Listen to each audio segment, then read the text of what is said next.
want to thank God for men who are loving God supremely, who are learning to love others well, and who are learning to love themselves well and appropriately. Love yourself well. Men who are learning to love ourselves well. Now, if you're wondering what that means, the way you love yourself well is you don't play games with yourself. You don't tell yourself lies and believe them.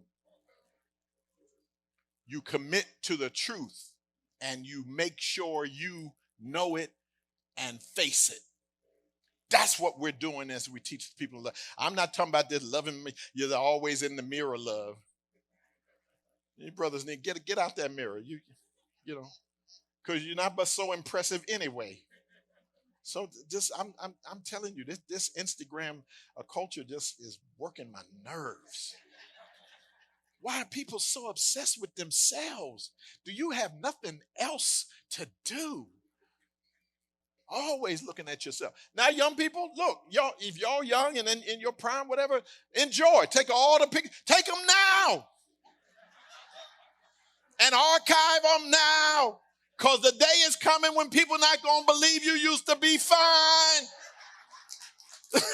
Oh, it's coming. I'm telling y'all can't even imagine you young and cute sitting up there looking at it. You trust pastor. How pastor has never lied to you yet. I'm not starting the day. Take your pictures now. The day gonna come when you'll be, oh boy, I used to be something. And your kids, grandkids gonna be crazy. Oh! And then you can whip them out. Bam, look at that.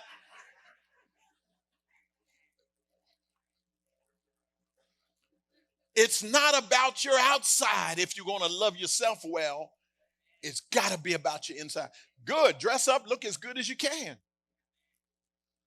But you got to work on the inside more than you work on the outside. So when we get together and disciple men, we are looking at the things that will love us into becoming who God wants us to be. Got to start with hard questions. Am I loyal or disloyal? And we make people sit with it and process that in our life groups with men. Am I truthful or dishonest?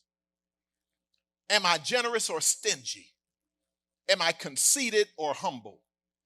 Do I follow through on my commitments or am I flaky?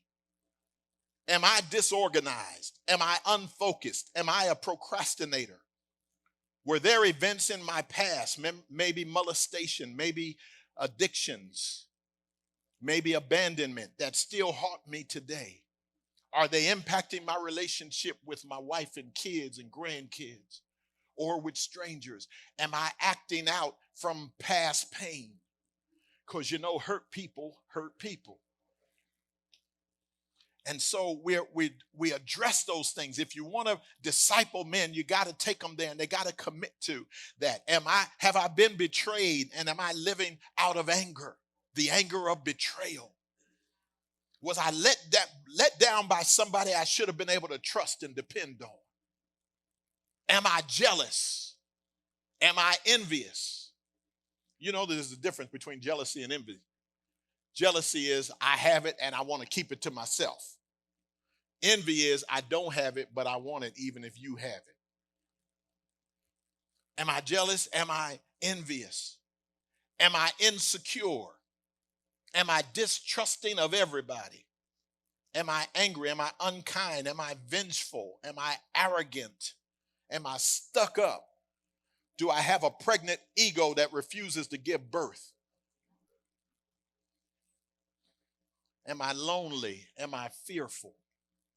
Sometimes a man looks macho on the outside, but he's scared on the inside. And you don't want women to know you're scared, but you are.